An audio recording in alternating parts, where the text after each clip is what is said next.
स्वागत है आपका। मैं हूं आपके साथ अनुज श्रीवास्तव। बुलेटिन की शुरुआत करते हैं। महाराष्ट्र में बारिश ने जनजीवन अस्त व्यस्त कर दिया है। बारिश के कारण कई इलाकों में बाढ़ की स्थिति पैदा हो गई है। रायगढ़ जिले में भूस्खलन और बाढ़ से 36 लोगों की मौत हो गई है। इनमें से 32 लोग तलाई से और सखार सुतार वाड़ी से 4 लोगों की मौत की खबर है, जबकि 30 लोग अभी भी फंसे हुए हैं। वहीं मलाड तालुका के तलिये गांव में कोडलकर वाड़ी में भूस्खलन के कारण काफी नुकसान हुआ। जानकारी के मुताबिक 2 पीड़ितों के शव मिले हैं, जबकि 2 लोग गंभीर रूप से घायल बताए जा रहे हैं। पहाड़ी इलाकों के कारण राहत कार्य में बाधा आ रही है। हेलीकॉप्टर की मदद से राहत कार्य शुरू है। एनडीआरएफ और रेस्क्यू टीम की मदद से महाड़ में फंसे लोगों को निकाला जा रहा है।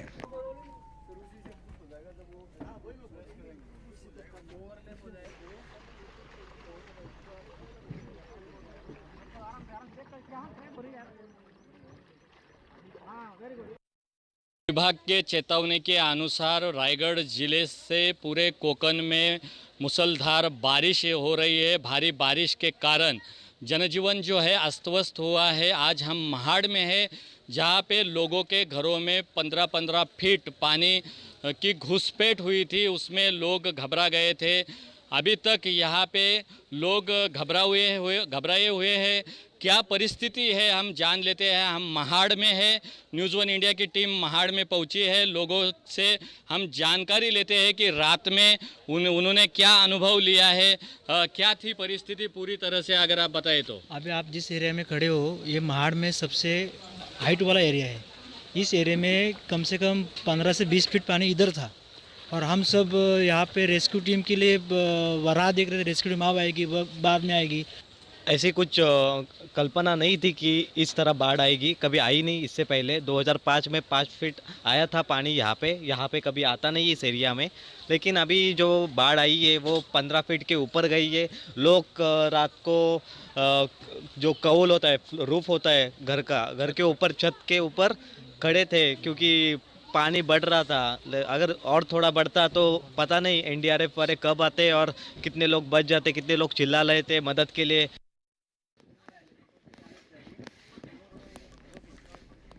तो महाराष्ट्र में बारिश ने जनजीवन अस्त व्यस्त कर रखा है। तस्वीरें लगातार हम आपको दिखा रहे हैं। बारिश की वजह से कई इलाकों में बाढ़ जैसे हालात पैदा हो गए हैं।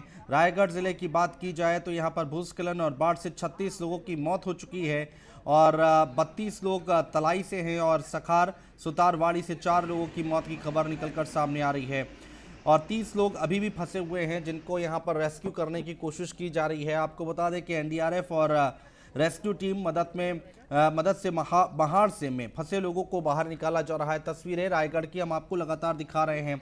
बारिश हुई और इसके बाद के हालात आपके सामने हैं। तस्वीरों को देखकर आप अंदाजा लगा सकते हैं। ज़्यादा मुश्किल नहीं है समझना कि कितनी दिक्कतों का सामना लोगों को करना पड़ रहा है।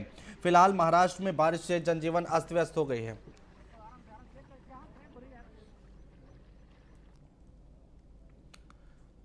और अमित शाह की तरफ से एक ट्वीट किया गया है। क्या किया गया है वो ट्वीट, वो हम आपको दिखाते हैं।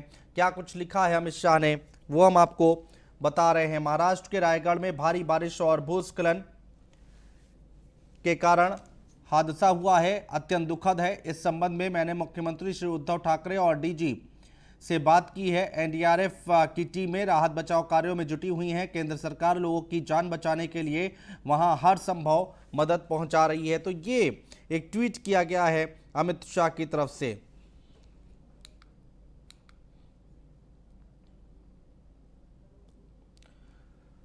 तो केंद्र सरकार लोगों की जान बचाने के लिए हर संभव मदद पहुंचा रही है।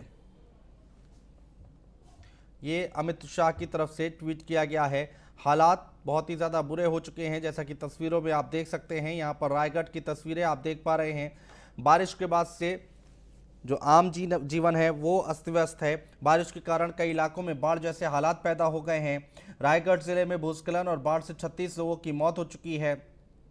भूस्खलन के कारण काफ़ी नुकसान हुआ है और 2 पीड़ितों के शव मिले हैं, जबकि 2 लोग गंभीर रूप से घायल हैं। पहाड़ी इलाकों के कारण राहत और कार्यों में बाधा आ रही है, मुश्किलें पैदा हो रही हैं।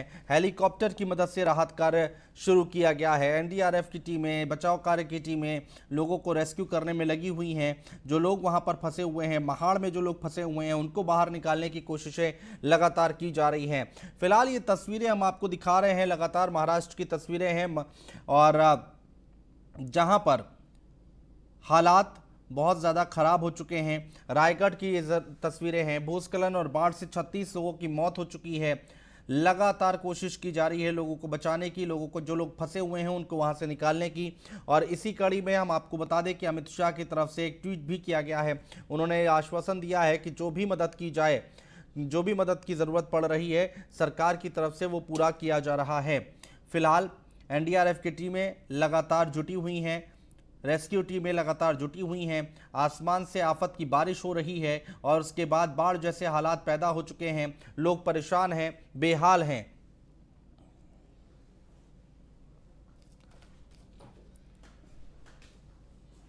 और धम सिंह सावंत हमारे संवाददाता हमारे साथ जुड़ चुके हैं। धम सिंह, एक बार पूरे महाराष्ट्र की तस्वीरें आप हमें बताइए और सबसे ज्यादा अगर कहीं असर पड़ा है, सबसे ज्यादा अगर कहीं प्रभाव पड़ा है तो वो कौन सी जगह है और किस तरह के हालात वहां पर हैं? तस्वीरें कैसी दिखाई दे रही हैं? सर, महाराष्ट्र के पश्चिम महाराष्ट्र से लेकर अगर कोकण में हम देखें तो भारी बाढ़ है। भारतीय मौसम विभाग के अनुसार जो उन्होंने बताया था उसके अनुसार या 24 जुलाई तक भारी बारिश होने की संभावना है। उसको चलते 2 दिन रायगढ़ जिले के पूरे इलाके में बारिश बहुत जोर से शुरू है। अगर हम देखें तो सबसे ज्यादा भारी बाढ़ जो है वो सावित्री नदियां जो है वो खतरों के निशान पार कर चुकी है। अगर हम देखें तो महाड़ में जो है तलई गांव में रात में एक बहुत बड़ा हादसा हुआ जिससे पूरे महाराष्ट्र में हड़कंप मच गया है। बताया जा रहा है कि उसमें 35 मकान चट्टान के चपेट में आने से बहुत ही बड़ा नुकसान हुआ है। उसको चलते आज अगर देखें तो जिला प्रशासन ने सबसे बड़े न्यूज वन इंडिया ने सबसे बड़े रात में ब्रेकिंग चलाई थी। उसको लेकर 38 लोग जो है आज प्रशासन ने आंकड़ा दिया है। जिलाधिकारी निधि चौधरी है, उन्होंने जो आंकड़ा बताया है वो 38 लोग कुल मिला के उस चट्टान के मलबे में आए हैं। और आगे अगर हम बताएं तो महाड़ के पोलादपुर में भी 4 लोग जो है वो मलबे के नीचे आकर, चट्टान के नीचे आकर उनकी मौत होने के बाद भी सामने आई है। 5 लोग गंभीरता से घायल है और 5 लोग जो है वो मलबे में अभी तक अटके हुए हैं। मुख्यमंत्री सीएम उद्धव ठाकरे इन्होंने रायगढ़ के जिलाधिकारी जो है निधि चौधरी, उनसे पूरी इस परिस्थिति का कोकण के जायजा लिया और पूरी तरह से जितने भी कुछ मदद हो, एनडीआरएफ की टीम जितनी लगाई जाए, रेस्क्यू टीम जितनी लगाई जाए, पुलिस जितनी लगाई जाए, वो उन्होंने कहा कि सब कुछ वहां पे कुछ कमियां नहीं होनी चाहिए। अभी हम न्यूज वन इंडिया की टीम महाड़ में गई थी जहां पे महाड़ के लोगों के घरों में जो है बाढ़ का पानी घुसपैठ हुआ है। 15 से 20 फुट जो है पानी उनके घरों में है। उनको खाने के लाले पड़े हैं। प्रशासन ने कुछ मदद करनी चाहिए। ऐसी बिल्कुल बात दमशील सावंत, बहुत ज्यादा दिक्कतें हैं, हम आपकी बातों से समझ सकते हैं क्या कुछ वहां पर हालात बने होंगे। और मुख्यमंत्री योगी आदित्यनाथ की तरफ से भी इस पर ट्वीट किया गया है, दुख जताया है उन्होंने। एक बार उनका ट्वीट देख लेते हैं, क्या कुछ ट्वीट किया गया है मुख्यमंत्री योगी आदित्यनाथ की तरफ से। तो ये ट्वीट किया गया है, महाराष्ट्र के रायगढ़ जिले में वर्षा एवं भूस्खलन से हुए हृदय विदारक हादसे में जन धन की हानि होने की सूचना से मन दुखी है। प्रभु श्री राम से प्रार्थना है कि दिवंगत आत्माओं को शांति, शोक संतप्त परिजनों को ये दुख सहने की शक्ति और घायलों को शीघ्र स्वस्थ लाभ प्रदान करें। तो ये ट्वीट किया गया है मुख्यमंत्री योगी आदित्यनाथ की तरफ से।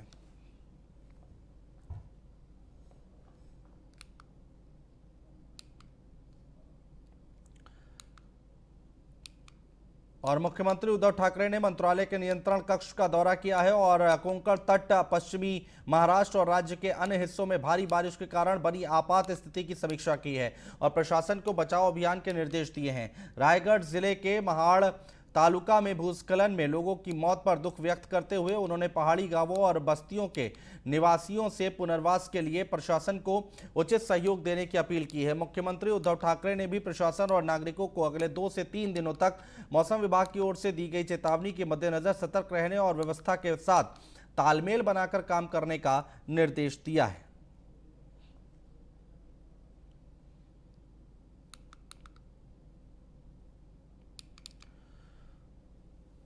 और शिवसेना सांसद संजय राउत ने केंद्र से महाराष्ट्र में भारी बारिश और बाढ़ की स्थिति में तत्काल मदद दे दें की अपील की है। और कोंकण और पश्चिमी महाराष्ट्र समेत पूरा महाराष्ट्र संकट में है। बाढ़ ने रायगढ़, सिंधुदुर्ग और रत्नागिरी इलाकों को प्रभावित किया है। राउत ने शिवसेना के मुखपत्र में कहा है कि केंद्र को महाराष्ट्र को मदद देनी चाहिए।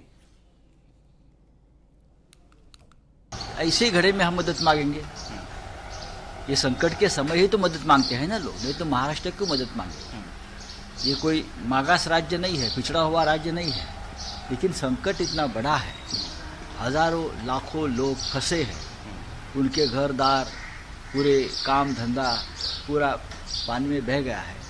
तो ऐसे समय ही रास्ते, ब्रिजेस छोटे छोटे सब ध्वस्त हो गए। तो ऐसे समय ही एक राज्य जो होता है, जो प्रोग्रेसिव स्टेट होता है, ऐसे ही समय में केंद्र से मदद की गुहार लगाते हैं। और बीते 4 दिनों से लगातार हो रही मूसलाधार बारिश के चलते गोवंडी में 2 मंजिला घर ढह गया है। हादसे में 3 लोगों की मौत हो गई है और 7 अन्य घायल हो गए हैं। सभी घायलों का घाटकोपर के अस्पताल में भर्ती उनको कराया गया है और वहां पर इलाज चल रहा है। इनमें से कुछ की हालत गंभीर बनी हुई है। बताया ये जा रहा है कि हादसा सुबह करीब 5 बजे हुआ, जब घर में सभी लोग सो रहे थे। मलबे में दबे लोगों की चीख सुनकर लोगों ने दमकल विभाग को सूचना दी। इसके बाद रेस्क्यू कर लोगों को मलबे से बाहर निकाला गया।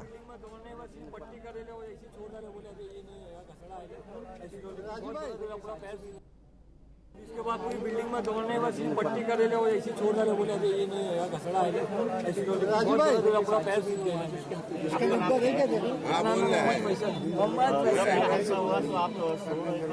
सो रहा था, अचानक में पूरी दीवार मेरे आगे आ गई। आपस से मैंने पूरा हटाया, मेरा भाई था, उन्होंने पूरी दीवार हटाया,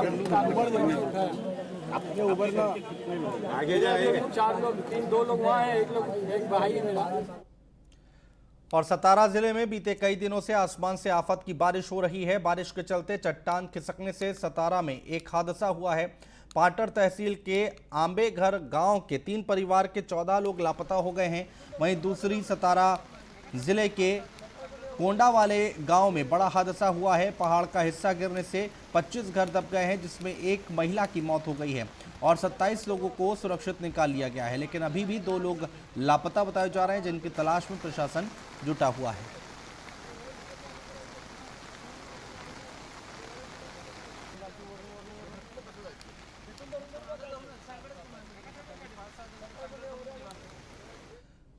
सांगली जिले में लगातार हो रही बारिश के कारण कृष्णा नदी का जलस्तर खतरे के निशान के ऊपर पहुंच गया है। संभावित बाढ़ की स्थिति को देखते हुए प्रशासन ने लोगों से घर खाली करने की अपील की है। एनडीआरएफ टीम भी सांगली में नजर बनाए हुए है। बेघर लोगों के लिए नगर निगम ने स्कूल नंबर 14 और स्कूल नंबर 24 में अस्थायी शेल्टर शुरू किया है। नगर निगम का चिकित्सा, आपात और दमकल विभाग बाढ़ की स्थिति पर नजर बनाए हुए हैं।